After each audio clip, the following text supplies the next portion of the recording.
Hindi pa po ako tapos magsalita nang ako ay sunduin ni Minority Leader Congressman Libanan at dalhin sa opisina ni Majority Leader Sandro Marcos.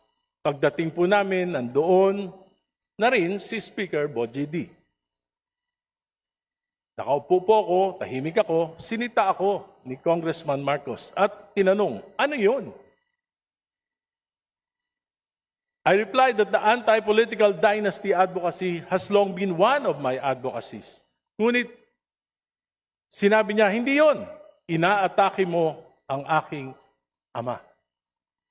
Ang sagot ko, ang kritisismo ay nakakatulong upang maituwid ang mga pagkakamali kung bukas ang isip ng mga nakikinig. Ngunit Mr. Speaker, bakit kailangan questionin ng isang miyembro ng kapulungang ito ang aking talumpati? Kung may mali, kung may kasinungalingan, bakit hindi ako debatihin dito mismo sa plenaryo?